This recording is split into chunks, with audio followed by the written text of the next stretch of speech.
पिता पुत्र पवित्र आत्मा के नाम पर आमीन। सर्वशक्तिमान महान परमेश्वर पिता, हम आपको धन्यवाद देते हैं, राजाओं के राजा प्रभुओं के प्रभु प्रभु यीशु मसीह, पिछली रात के लिए, आज के दिन के लिए, आने वाली शाम रात के लिए पिता हम धन्यवाद देते हैं कि आपने अब तक हमें संभाला, बचाया, जीवित सुरक्षित और अचानक मरण से बचाया, हर अप्रिय घटना से, हर दुर्घटना से, हर एक्सीडेंट महामारी से बचाया, उसके लिए धन्यवाद पिता। आज तक जो भी हमसे मन वचन कर्म से अपना कर्तव्य पूरा ना करने से जो हमसे पाप गुनाह हुआ हो, उसके लिए हमें क्षमा कीजिए, दया कीजिए, कृपा कीजिए, हमें दंड ना दीजिए, हमारे कर्ज गुनाह अपराध क्षमा कीजिए, ताकि हम आपके कहे अनुसार जीवन जिए, पाप गुनाह से दूर रहें, पवित्र खरा जीवन जी सके, आपको भावता योग अपने आप को समर्पित कर सके, इस योग बनाइए। आज के आपके एक एक बेटे बेटियों के लिए मैं प्रार्थना करता हूँ, जितने आज आपके बेटे बेटी ऑनलाइन हों, वचन सुनने वाले परमेश्वर, उन सब के लिए मैं प्रार्थना करता हूँ, वो आपके कहे अनुसार जीवन जिए, पाप गुनाह सदा दूर रहें प्रभु। आज के वचन के अनुसार उनका हृदय, उनका मन, उनका परमेश्वर जीवन बदलने पाए, इस योग बनाइए। सारी बातों को आपके चरणों में रखता हूँ, बोलने वाला आज मैं नहीं, परंतु मेरे मुख पर पहरा बिठा के प्रभु अपने वचनों को प्रभु मेरे जीवन में लाइए, और अपने आत्मा के द्वारा, है पवित्र आत्मा, आप खुद मुझ में होकर अपने वचनों के द्वारा बातचीत कीजिए। ये प्रार्थना यीशु के नाम पे मांगता हूँ, सुनिए और दया से ग्रहण कीजिए, आमीन आमीन हालेलुया। आज हम ईसायास नबी का ग्रंथ अध्याय 59 देखेंगे, 1 से लेके हम 3 या 4 तक पढ़ेंगे। हालेलुया। 1 से लेके 3 तक पहले देखते हैं, अगर आगे बढ़ने का प्रभु इच्छा देगा तो बढ़ेंगे। प्रभु का वचन कहता है, प्रभु का हाथ बनाने में समर्थ है कि नहीं है? प्रभु का हाथ बचाने में समर्थ है कि नहीं है? वो कुछ भी कर सकता है, कोई उसे रोक नहीं सकता। कभी अगर कोई गिर रहा है उसे उठा सकता है, कोई मर रहा है उसे बचा सकता है, कोई बीमार है उसे चंगा कर सकता है, कोई गरीब है उसे धनवान बना सकता है। हालेलुया। कुछ लोगों की तो इतनी किस्मत खराब कि अपने जीवन में इतना धन इकट्ठा किया, उन्हें पता ही नहीं चला, जब मर गए तो उनके नाम की प्रॉपर्टी निकल रही है अरबों में। जीते जी कितने गरीब, मरने के बाद अरबों की प्रॉपर्टी निकल रही है। कुछ लोग तो ऐसी ऐसी लॉटरी खरीदे, तो जब तक जीवित थे तब तक वो लॉटरी उनके काम में नहीं आया, और मर गए तो लॉटरी का टिकट लग गया। कुछ लोग तो ऐसे शेयर्स खरीद के रखे थे कंपनियों का, जैसे रिलायंस का हो गया, टाटा का हो गया, जैसे बिटकॉइन है ना, बिटकॉइन का नाम सुने होंगे आप सब। जब बिटकॉइन आया था उस टाइम उसका कोई रेट नहीं, वैल्यू नहीं था, कोई मार्केटिंग नहीं थी, कोई वैल्यू नहीं था। लेकिन उस टाइम जो 200 रुपये का भी अगर शेयर खरीदा था ना बिटकॉइन का, 200 रुपये का शेयर, आज वो करोड़पति है। इतनी महंगी शेयर्स बिक चुकी हैं उसकी। 200 रुपये का शेयर खरीदा हो जो 2013 में, आज 13 साल बाद वो करोड़पति बन चुका है। इतनी महंगी हो गई बिटकॉइन, समझ गए? इसका मतलब ये है, परमेश्वर जब चाहे, जैसे चाहे, जिसको चाहे कुछ भी कर सकता है, बचा सकता है। उसका हाथ इतना छोटा नहीं किसी को ना बचा सके। हालेलुया। ओ प्रभु आप सबको बचाना चाहता है, इसलिए आज का वचन निकला है। प्रभु मेरे हृदय में ये बात डाल रहा है कि ये बातें अगर मैं तुझसे कहवा रहा हूँ, अगर मेरे बेटे बेटियों से जितनी बातें वो ताना समझे चाहे जो समझे, लेकिन जो बातें तू कह रहा है, मैं तुझसे होके जो बातें कहवा रहा हूँ, आखिर ये बातें किस लिए तू कहता है? हाँ, तो ताना मार के क्या उन्हें लूट लेगा? तो ताना मार के क्या उन्हें तो बर्बाद कर देगा? तो ताना मार के क्या उनको उनके घर से निकाल देगा? नहीं। लेकिन अगर वो ताना बर्दाश्त करके, अगर जो शिक्षा मैं दे रहा हूँ अगर वो सह लिए, अपने वचन के द्वारा प्रभु जो शिक्षा दे रहा है अगर सह लिए, तो स्वर्ग राज उन्हीं का है और वो कोई टाल नहीं सकता। आमीन हालेलुया। प्रभु का हाथ बचाने में समर्थ है, उतना छोटा नहीं है वो। उसका कान बहरा नहीं है, वह सुन सकता है। कि बहरा है? गुनाह कर कर के चिल्लाने वाले चिल्लाते हैं, और परमेश्वर उनके लिए बहरा हो जाता है। तभी ना उत्तर नहीं मिलता है। सालों साल से चिल्ला रहे हैं, पुकार रहे हैं, उत्तर उन्हें नहीं मिल रहा। कौन लोगों के लिए? जो गुनाह पाप में हैं, उन लोगों के लिए। लेकिन जो पवित्रताई और खराई में जीवन जी रहे हैं, उनको चिल्लाने की ज़रूरत नहीं। दानियल की प्रार्थना का उत्तर नहीं आ रहा था ना, लेकिन दानियल क्या चिल्ला रहा था? घर मार मार के दुआ कर रहा था, कोठरी बंद करके दुआ कर रहा था, क्योंकि वो जानता था कि मैं धर्मी हूँ। उसे चौक चौबारे में जाके गुहार मार मार के रोने की ज़रूरत नहीं है। वो जानता था कि मैं धर्मी हूँ, मुझे कैसे दुआ करनी है। हालेलुया। इसीलिए उसका दुआ करने का तरीका अलग था। हालेलुया। उसका कान बहरा नहीं है, वह सुन सकता है, किंतु तुम्हारे अधर्म ने, देखिए आ गया ना वही बात, गुनाह पाप में थोड़ी ना दानियल था कि चिल्लाए, है ना। अभी देखिए वही बात आ गई, हम जो बोल रहे थे, बिना पाप गुनाह के आपको चिल्लाने की जरूरत नहीं है। आप पवित्र खड़े हैं, आप हृदय में बोलोगे परमेश्वर आपको सुन लेगा। कोठरी बंद करके आप बोलोगे प्रभु सुन लेगा। रोने पीटने की जरूरत नहीं है। उसका कान बहरा नहीं है। बहरा उन लोगों के लिए है जो पाप करते हैं। हालेलुया। देखिए क्या करा है, हाँ, किंतु तुम्हारे अधर्म ने तुमको ईश्वर से क्या किया है, दूर किया। तुम्हारे अधर्म ने, परमेश्वर तुमसे कभी अलग नहीं हुआ। वो तुमसे आज उतना ही प्रेम करता है जितना उस दिन किया था जिस दिन क्रूस पर मरा था। वो आज भी उतना ही प्रेम करता है। तुम्हारे लिए सहायक सदा के लिए भेज दिया। वो आए ना आए, जितना वो काम तुम्हारे लिए करता उतना काम ये सदा के लिए तुम्हारा परमेश्वर करके बैठ गया है, सहायक भेज के, और वो हमारे पवित्र आत्मा। हालेलुया।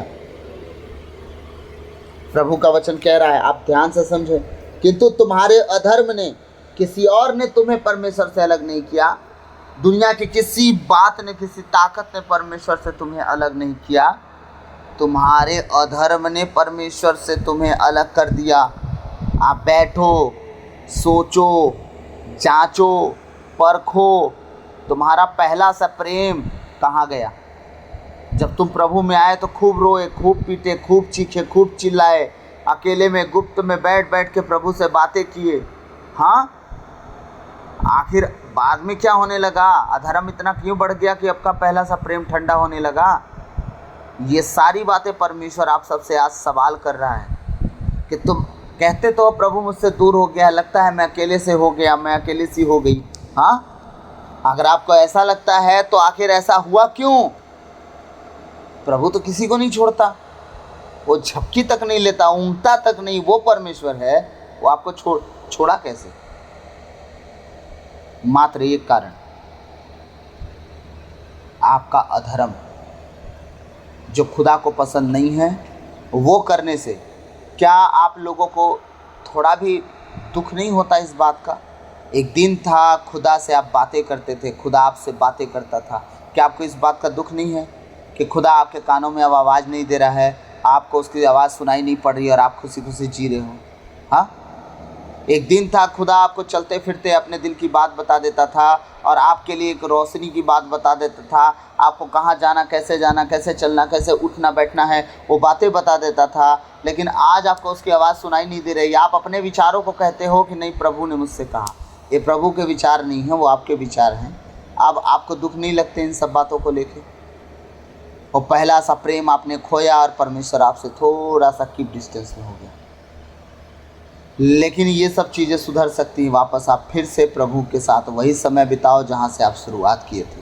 उस पहले से प्रेम में वापस आने के लिए आपको वही दुआ, वही प्रार्थना, वही उपवास, वही संगति, वही घुटना टेकना सब शुरू करना चाहिए, ताकि पहले से प्रेम पर वापस आओ और परमेश्वर तुम्हें दुगना आदर का योग्य बना दे। आमीन, हालेलुया। किंतु तुम्हारे अधर्म ने तुमको ईश्वर से दूर किया, तुम्हारे पापों ने ईश्वर को तुमसे विमुख कर दिया। तुम्हारे पापों ने परमेश्वर से तुम्हें विमुख किया है। याद रखिए, आपके पाप, आपके व्यभिचार, आपके गलती, आपके गुनाह, आपके गाली, आपके गलौज, आपकी बुराइयां, निंदा, चुगली, ईर्ष्या, जलन, डाल, लीला, क्रीड़ा, व्यभिचार, नशा पान, ये सारी चीज़ें तुम्हें परमेश्वर से अलग किया। परमेश्वर तुमसे कभी अलग होना चाहिए। तुमसे कितना प्रेम करता था। तुम्हारी गलतियों के कारण से परमेश्वर तुम्हें खुद से अलग किया और कोई वजह नहीं। हालेलुया। तुम्हारे पापों के कारण, मात्र तुम्हारे पापों के कारण परमेश्वर तुमसे अलग कभी नहीं था, न है, न होगा। आज भी आप परमेश्वर के साथ जीवन जीना चाहते हो, अपने जीवन के सारे गलत कामों से साइड हो जाओ, खुदा के सामने आके बैठ जाओ और कहो परमेश्वर हाजिर हूँ, बोल क्या काम है। फिर तो जिस तरह राजा परमेश्वर जिस तरह सैमुएल नबी को इस्तेमाल किया, फिर हम सबको इस्तेमाल करेगा। आमीन, हालेलुया। तुम्हारे पापों ने ईश्वर को तुमसे विमुख कर दिया, इसलिए वह तुम्हारी नहीं सुनता। इसलिए वह तुम्हारी नहीं सुनता। याद रखना, तुम्हारे पापों के कारण जो तुम उससे अलग हुए हो, और परमेश्वर तुम्हें अलग किया तुम्हारे पापों के कारण, इसलिए तुम गुहार मारते हो, रोते हो, पीटते हो, चीखते हो, चिल्लाते हो। अब इसलिए वो तुम्हारी नहीं सुनता और तुम आज तक चिल्ला ही रहे हो, रो और पीट रहे हो, अपने गलती गुनाहों को कभी परमेश्वर के सामने नहीं रख पाए, आज तक उन पापों में फंसे हुए हो, पुरानी जीवन पुरानी बातों में, उनकी यादों में खोए हुए हो, इसलिए आज तक तुम आगे नहीं बढ़ पाए। चीज़ों को भूलना सीखो, पुरानी बातें बीत गई, अब प्रभु यीशु का समय है, नई बातों में ध्यान दो। हालेलुया। आगे वचन कह रहा है, तुम्हारे हाथ रक्त से रंगे हुए और तुम्हारी उंगलियां कुकर्म से दूषित हैं, कुकर्म से दूषित। तुम्हारे होंठ झूठ बोलते और तुम्हारी जिह्वा बुराई की बातें कहती हैं। हाँ, कहाँ है भैया? मैं तो घर से निकल गया, अभी जूता का लेस बांध रहे हैं हम घर पे। सरसरी झूठ बोले कि नहीं बोले? हम घर में बैठ के जूता का लेस बांध रहे हैं और कह रहे हैं हम घर से निकल गए। बस निकल गए, मैं तो रास्ते में हूँ, अभी गाड़ी स्टार्ट नहीं हुई है भाई, रास्ते में हूँ, बस आ रहा हूँ। आप बताओ, उस झूठ से आपका भला क्या हुआ? लेकिन आप अपने होठों से झूठ तो बोलना शुरू किए ना। एक झूठ तुम्हें कितना लंबा ले जा सकता है, इसका कोई गारंटी नहीं। बुराइयां करते हैं लोग, दूसरे की निंदा करने बैठ गए तो लंबे चौड़े घंटों तक बैठ के बुराइयां चलेंगी। हालेलुया। एक भी भक्ति सच्चा अभियोग नहीं लगाता। कैसे एक भी व्यक्ति, सॉरी मैं ना इसलिए उल्टा पढ़ा क्योंकि बहुत सारे वचन ना मैं बताया हूँ आप लोगों को, मेरे बाइबल के थोड़े मीठे मीठे हैं और मैं इस बाइबल से बहुत प्रेम करता हूँ, मेरे जीवन का पहला बाइबल है, इसलिए मैं बदल नहीं पाता हूँ। हालेलुया। एक भी व्यक्ति सच्चा अभियोग नहीं लगाता। सच्चा अभियोग मतलब सच्चाई से किसी का न्याय नहीं करता। एक भी व्यक्ति, जैसे वकील होते हैं ना, झूठ को सही का झूठ, उनके विषय में बात कर रहा कि एक भी व्यक्ति सच्चा अभियोग नहीं लगाता, वो झूठा दोष लगा के उन्हें दोषी ठहरा देता है। हालेलुया। एक भी व्यक्ति सच्चा अभियोग नहीं लगाता या ईमानदारी से मुकदमा लड़ता है, या ईमानदारी से मुकदमा मतलब वो सब झूठ बोल के झूठ मुकदमा चला रहे हैं, बस ईमानदारी से कोई मुकदमा नहीं लड़ा, सबको कुछ ना कुछ बेईमानी करना है। हालेलुया। वे खोखले तर्क प्रस्तुत करते और झूठ बोलते हैं। कैसे तर्क प्रस्तुत करते हैं? जिनका कोई बुनियाद नहीं, जिनका कोई वजूद नहीं है। खोखले, वो तर्क मतलब सच्चाई नहीं, तर्क की बातें करेंगे, इधर की बातें उधर की बातें। हालेलुया। वे खोखले तर्क प्रस्तुत करते और झूठ बोलते हैं। वे अन्याय का गर्भ धारण करते और अपराध को जन्म देते हैं। किसका गर्भ उन लोग के अंदर है? महिलाओं के कि पुरुष के? जवानों के बूढ़ों के? बताइए। हर एक मानव जाति के लिए जो पाप का रास्ता पकड़ा है, वो गर्भ धारण किया है पाप का। फिर से पढ़ेंगे हम इस वचन को। वे अन्याय का गर्भ धारण करते और अपराध को जन्म देते हैं। अन्याय का गर्भ धारण किए हैं और अपराध को जन्म दे रहे हैं। कैसे? शब्दों से, चाल चलन से, बुराइयों से। ये प्रकट कर रहे हैं कि हम जो गर्भ धारण किए थे अब निकाल रहे हैं। तुम्हारे जो अंदर है वही मुंह से बाहर निकलता है, तुम्हारे मनों में जो रहता है वही निकालते हो। तो तुम अंदर क्या रखे हो? बुराइयाँ। गर्भ धारण क्या किया? बुराई। बताया था ना कल, कान का सेब गर्भ के जैसा होता है। अभी प्रभु के दास बता रहे थे इसका कहानी। कौन सा बीज तुमने डाला, वो बच्चा पैदा हुआ। तुम कान में क्या डालते हो, फिर वो तुम्हारे दिमाग में उत्पन्न होता है और फिर फल लेके आता है। हालेलुया। अच्छा वचन डालोगे अच्छा उत्पन्न करेगा, बुरा वचन डालोगे बुरा उत्पन्न करेगा। हालेलुया। वे अन्याय का गर्भ धारण करते और अपराध को जन्म देते हैं। वो लोग बुराई को इतना अच्छे से प्योरिटी से संभाल के रखते हैं, पाप को, सांप के अंडे को सेते रहते हैं। आगे वचन कहता हो, सांप के अंडे को पालते रहते हैं। जो उसे खाता है वो मर जाता है, अगर वो अंडा टूटता है तो उसमें सपोला बाहर आ जाता है। ऐसे चीज़ों पाल पाल के रखें अपने पास। उनसे जुड़ा व्यक्ति अगर कोई रह गया और उनकी शिक्षा जो मुंह से निकालेंगे ना, अगर दूसरा कोई सुनेगा खाएगा ना तो मर जाएगा, बचेगा नहीं। क्योंकि जैसे वो बुराई में पाप में है उसे भी घसीट के ले जाएंगे। क्योंकि प्रभु का वचन एक जगह ये भी कहता है कि ये लोग, कुछ लोग तो ऐसे भी हैं जो बुराई करवाने के लिए एड़ी चोटी लगवा देते हैं, सब मिल के बुराई करवाते हैं, तो बस ये ना चढ़ने ना पाए स्वर्ग राज को। इतने लोग इसके पीछे पड़ेंगे बुराई करने की, ताकि वो पाप करते रहे और स्वर्ग ना जाए, जैसे हम नहीं जाएंगे। हालेलुया।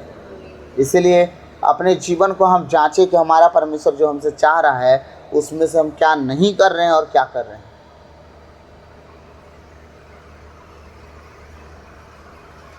ओबद्याह का ग्रंथ निकालेंगे, जो ग्रंथ सब लोग नहीं पढ़ता उस ग्रंथ को मैं पढ़ता हूँ।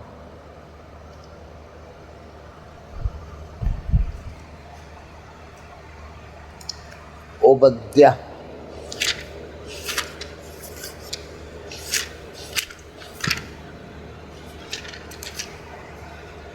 आमोस के ग्रंथ के जस्ट बाद वाला ग्रंथ है। 1402 पेज पे मिलेगा, 1402 पेज। आमोस के ग्रंथ के जस्ट बाद वाला ग्रंथ है। ओबद्याह का ग्रंथ अध्याय, एक ही तो अध्याय है। 15वां वचन पढ़ेंगे।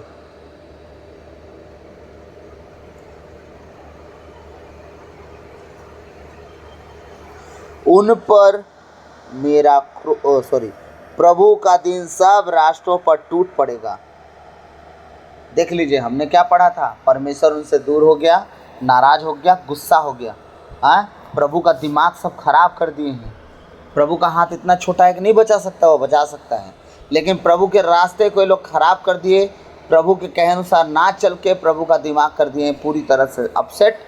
अब परमेश्वर क्या कह रहा है अपने वचन में, भविष्यवाणी करवा रहा है। प्रभु का दिन सब राष्ट्रों पर टूट पड़ेगा।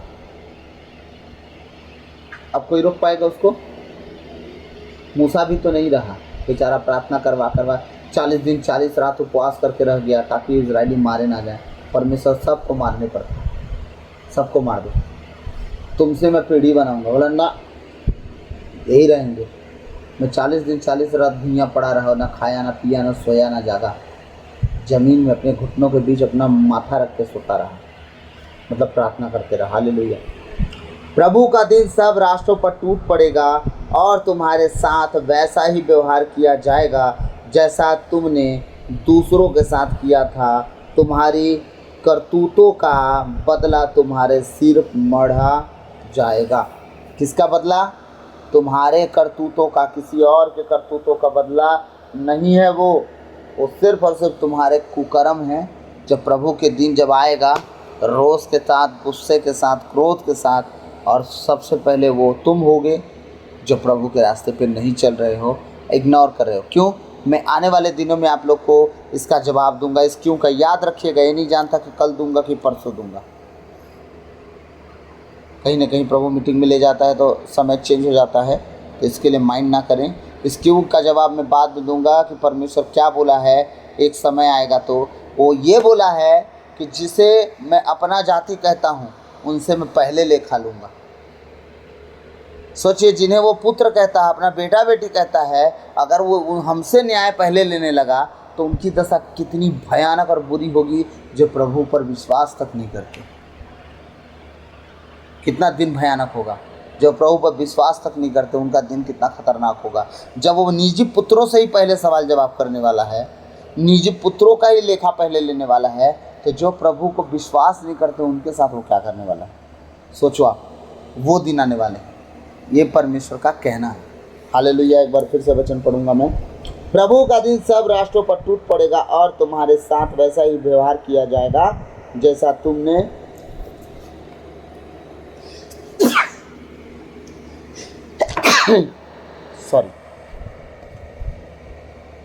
जैसा तुमने दूसरों के साथ किया था। तुमने क्या किया दूसरों के साथ? बुराई, चुगली, निंदा, गाली, ईर्ष्या, जलन,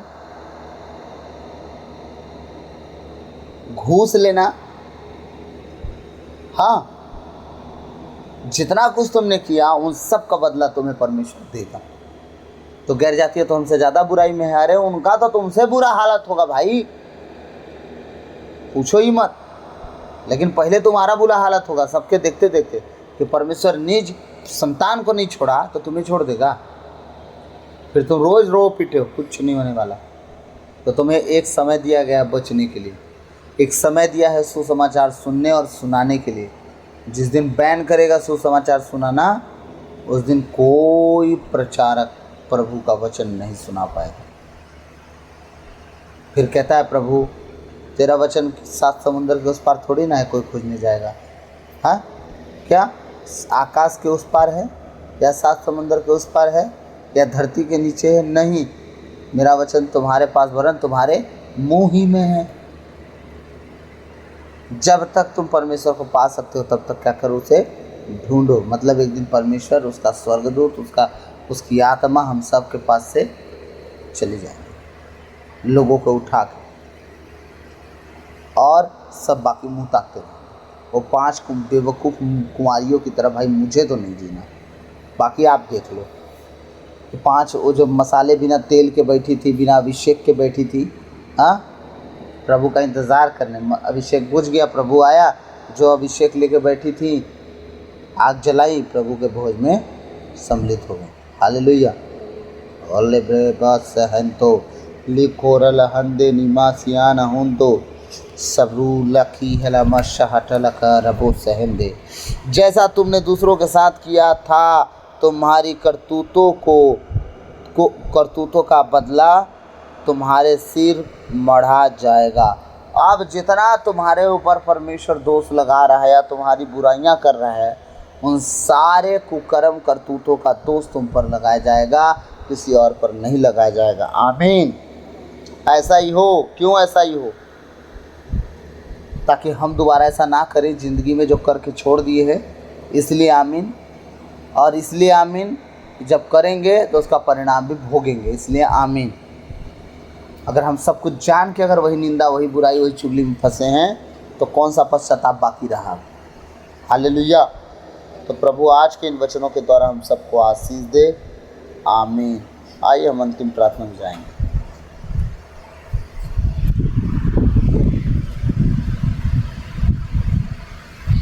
धन्यवाद धन्यवाद धन्यवाद हे पिता परमेश्वर, पवित्र आत्मा, प्रभु यीशु मसीह, हम आपकी स्तुति, आराधना, महिमा, प्रशंसा, बड़ाई करते हैं पिता, आपकी जय जयकार करते हैं प्रभु। आपको धन्यवाद धन्यवाद धन्यवाद देते हैं, राजाओं के राजा, प्रभुओं के प्रभु, प्रभु यीशु मसीह। पिछली रात के लिए, आज के दिन के लिए, शाम रात के लिए पिता धन्यवाद देता हूँ कि आपने अब तक हमें संभाला, बचाया, जीवित सुरक्षित, अचानक मरण से बचाया, इसके लिए धन्यवाद। हे पिता परमेश्वर, रबारी कूर आंदे नमस्ते ले ब्रोना नमस्कार नमस्कार करो ओ ब्रिहाला हो रही अंतर लोगों। प्रभु मैं प्रार्थना करता हूँ तेरे बेटे बेटियों को लिए, जितने आज का वचन सुने परमेश्वर 1000 गुना आशीषित हों, सदा तेरे पीछे चलने वाले हों। प्रभु मैं प्रार्थना करता हूँ कि जीवन की तकलीफ़ों को दूर करना खुदावन ओ परम प्रधान परमेश्वर। लिब्री मास्ता को लोहर अंदर में प्रातों के टेलड़े वर्षा है मंदिर में। ओ प्रभु मैं धन्यवाद देता हूँ हर एक उन जनों के लिए जितने प्रभु तेरा वचन आज सुने। ओ परमेश्वर मैं प्रार्थना करता हूँ घर के लिए, परिवार के लिए, प्रभु हर एक बात को अपने चरणों में रखते हुए प्रार्थना विनती यीशु के नाम पर अब्बा पिता आपसे मांगता हूँ, सुनिए और दया से ग्रहण कीजिए। आमीन आमीन आमीन। हे प्रभु आपकी तारीफ हो, महिमा हो, प्रशंसा हो, बड़ाई हो, पिता आपकी जय जयकार हो। धन्यवाद धन्यवाद धन्यवाद यीशु, धन्यवाद यीशु। हालेलुया ओ हालेलुया हालेलुया हालेलुया। धन्यवाद धन्यवाद धन्यवाद यीशु। Hallelujah hallelujah hallelujah. प्रभु आपकी तारीफ हो, महिमा हो, प्रशंसा हो, बड़ाई हो, पिता आपकी जय जयकार हो। प्रभु आपकी स्तुति। Hallelujah hallelujah. बृहातुर आनंदो लोगों सारी बातों का आपके चरणों में रखते हुए प्रार्थना विनती यीशु के नाम पे बाप से मांगता हूँ, सुनिए और दया से ग्रहण कीजिए। प्रभु की विनती है, पिता हमारे तू जो स्वर्ग में है, तेरा नाम पवित्र किया जावे, तेरा राज जावे, तेरी इच्छा जैसे स्वर्ग में वैसे इस पृथ्वी पर भी पूरी होवे। हमारा प्रतिदिन का आहार आज हमें दे, और हमारे अपराध हमें क्षमा कर जैसे हम भी अपने अपराधियों को क्षमा करते हैं, और हमें परीक्षा में न डाल दे परंतु बुराई से बचा, क्योंकि राज और पराक्रम और महिमा सदा तेरी है। आमीन आमीन आमीन। तो सबको जय यीशु। क्रूस का चिन्ह, पिता पुत्र पितात्मा के नाम पर आमीन। सबको जय Yeshu. God bless you all.